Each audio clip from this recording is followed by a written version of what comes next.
2 years ago, from my research, I'm convinced it's much more serious than that. It's more than a loose-knit network. It is a conspiracy. In 1784, a copy of this document was sent to the Illuminist Weishaupt and delegated to foment the French Revolution. Mean the Illuminati was responsible for the French Revolution? Yes, absolutely.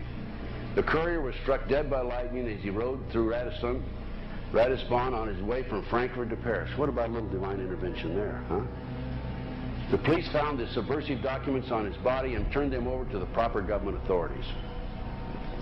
After careful study of the plot, the Bavarian government ordered the police to raid Weishaupt's newly organized lodges of the Grand Orient and the homes of some of the most influential associates, including the castle of Baron Bassen-Sonderdorf. Additional evidence thus obtained convinced the authorities that documents were a genuine copy of a conspiracy by which the Synagogue of Satan had controlled the Illuminati at the top, planned to use wars and revolutions to bring about the establishment of one kind or another of a one-world government, the powers of which they intended to usurp as soon as it was established. In 1785, the Bavarian government outlawed the Illuminati and closed the lodges of the Grand Orient. In 1786, they published the details of the conspiracy. The new order of the world, our enterprise is now a success. He said these blind slaves say they are free and highly educated, even as they march behind, notice this word, signs. Have you ever taken time to analyze a sign or a billboard or a logo?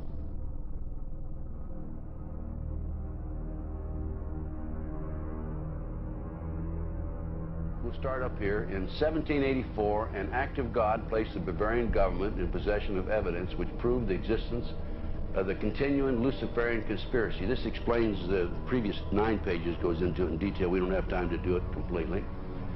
Conspiracy. Adam Weishaupt, a Jesuit-trained professor of canon law, defected from Christianity and embraced the Luciferian ideology while teaching at Ingolstadt University. In 1770, the money lenders who had recently organized the House of Rothschild retained him to revise and modernize the age-old protocols designed to give the Synagogue of Satan ultimate world domination so they can impose the Luciferian ideology upon what remains of the human race after the final social cataclysm by use of satanic despotism. Weishaupt completed his task on May the 1st, 1776. It's a communist holiday, isn't it? May 1, 1776. The plan required the destruction of all existing governments and religions. In 1776, Weishaupt organized the Illuminati to put the plot into execution. The word Illuminati is derived from Lucifer and means holders of the light.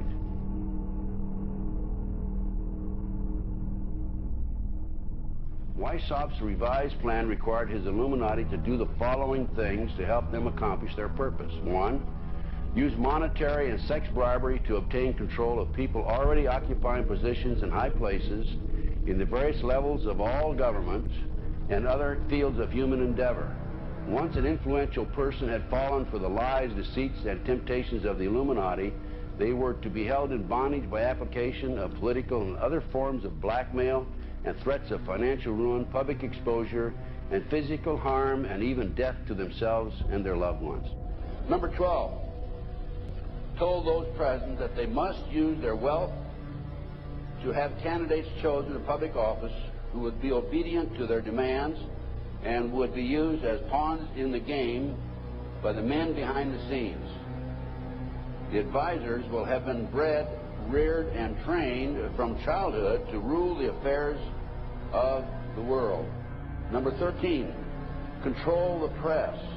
Number 16, infiltrate into the secret Freemasonry to be used for their purposes. That's been documented many times. Number 17, expound the value of systematic deception, use high-sounding slogans and phrases, and advocate lavish promises to the masses, even though they cannot be kept. I will not forget the wound to our country and those who inflicted it. I will. For all intents and purposes. George Bush takes his inspiration from what he learned in Skull and Bones and from the Thule Society that Hitler and Goebbels and Goring cut their teeth in, Bohemian Grove, these evil organizations that perpetrate the ugly things that these criminals are doing to this country for which they must be held accountable. They are the most violent, dirtiest people on the face of the earth. Somewhere Americans are going to have to take their country back and start finding out who are these people. Who are these people we call our representatives, the Bushes. George Bush, the president, his father, went around the country talking about a new world order. The people who are running this country from behind the scenes do not care a thing about Americans or bloodshed anywhere.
You were both in Skull and Bones, the secret society.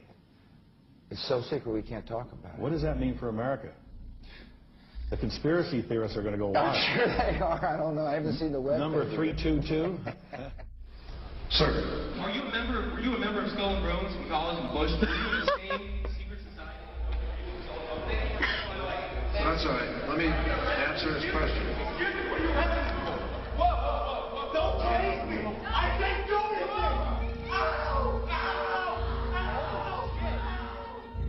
And what you're looking at here, staggeringly, is a group of people, some of the most famous people in America, in long gowns.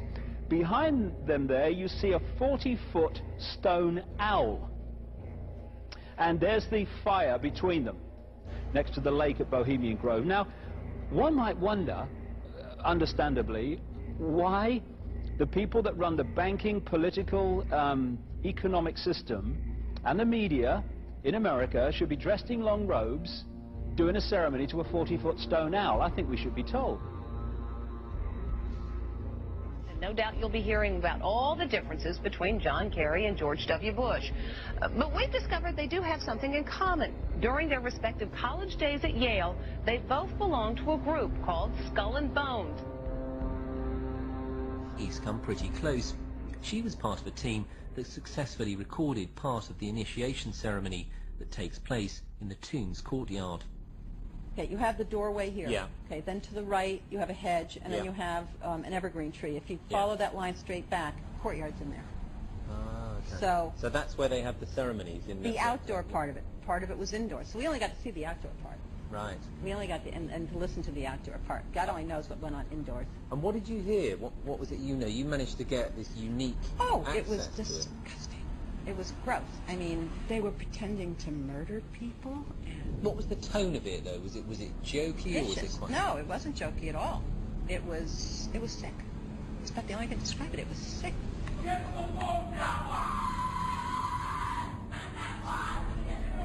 What you're hearing is the first recording ever made of the Skull and Bones initiation ceremony. It has never been broadcast before.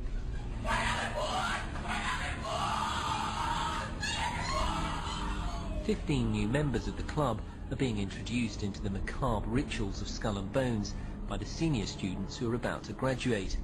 The club has what some might see as a strange fascination with death, skulls and bones. There's the chants too, difficult to hear first of all, but including the devil equals death, and death equals death.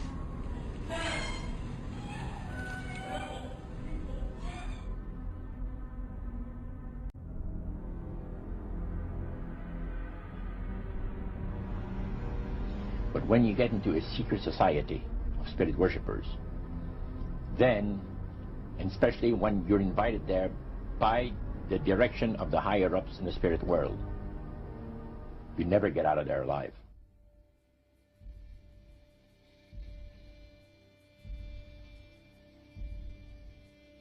And he told us, he says, look, we worship spirits. We worship Lucifer and all his angels. They're just as beautiful as they did before they were cast out of heaven.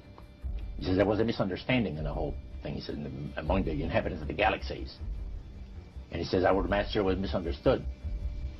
And they always praise the great master, Satan, as a super intelligent being that he is, beautiful to behold. And if he ever appears to you, you won't be able to look upon him because he'll be too bright.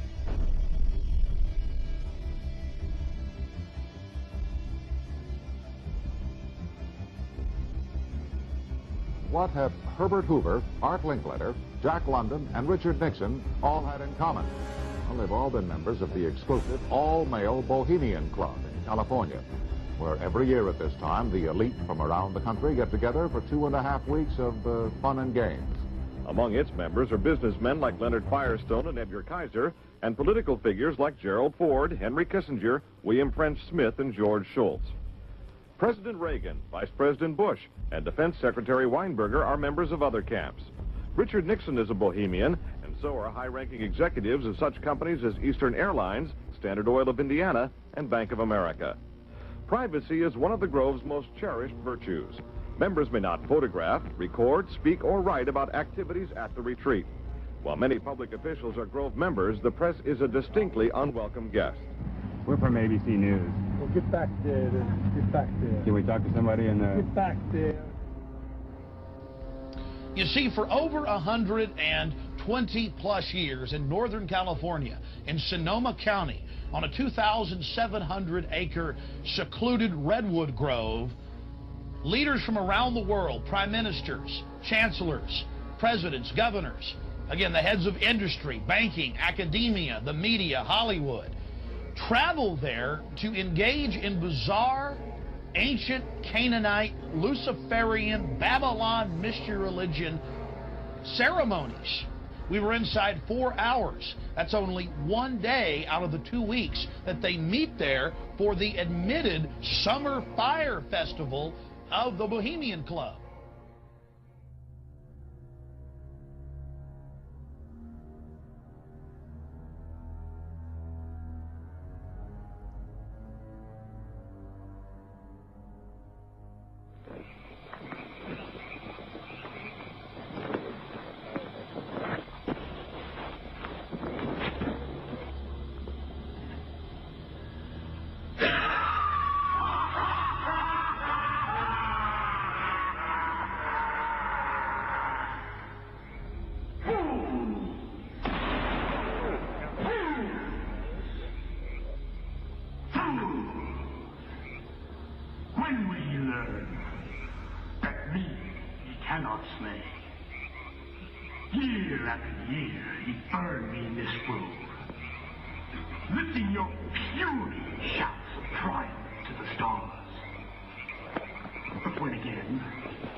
Which hither ye have brought from regions where I reign.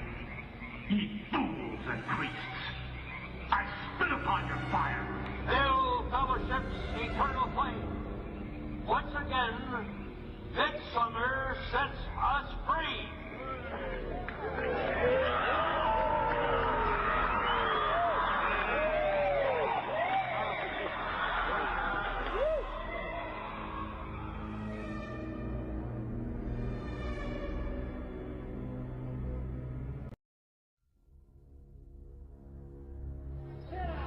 The Bohemian Club,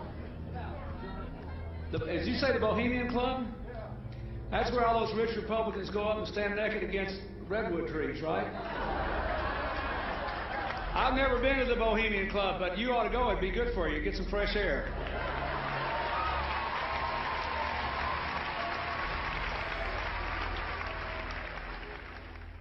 One last question. I read a Washington Times article many years ago where you had a comment about the organization, and then now it's been in the Wall Street Journal, it's been in a lot of different newspapers, and that's the Bohemian Grove.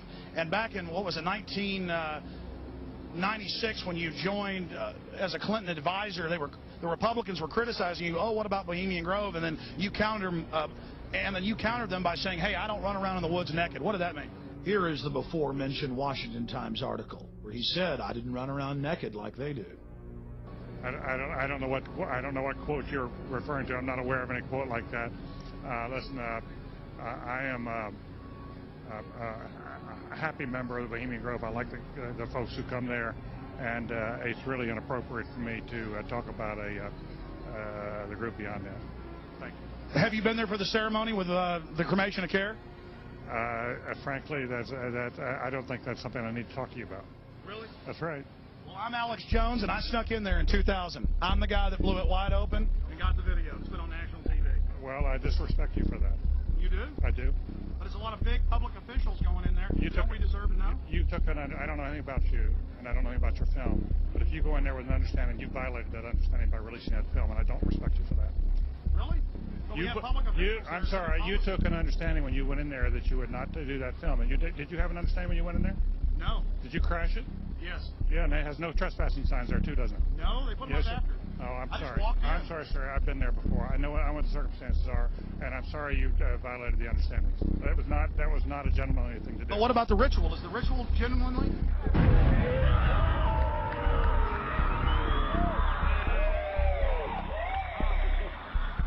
Sir, everything.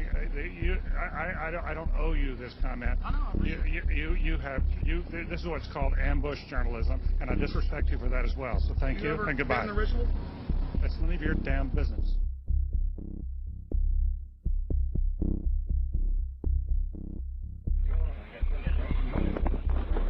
Wow. Prince of all mortal wisdom, owl of Bohemia, we beseech thee, grant us thy counsel.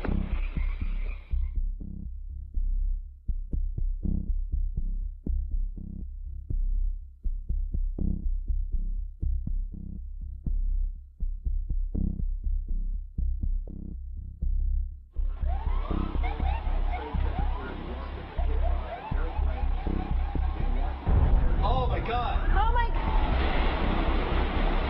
Oh my God! Oh my God! Oh my God! I told you.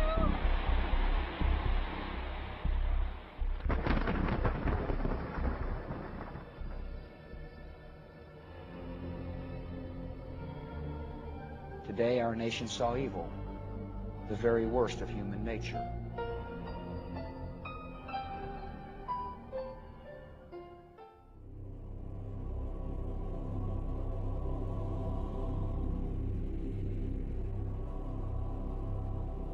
They had exactly the same agenda, and that was for bringing in this New World Order. I heard George Bush talking at that time. He was talking to Bill Clinton, and I've since photographically recorded it and wrote it verbatim in our book, that when the American people became disillusioned with Republicans leading them into the New World Order, that Bill Clinton, as a Democrat, was going to be put into the office of president. This was decided in 1984. Actually, I'd heard about it even prior to that, but that, as of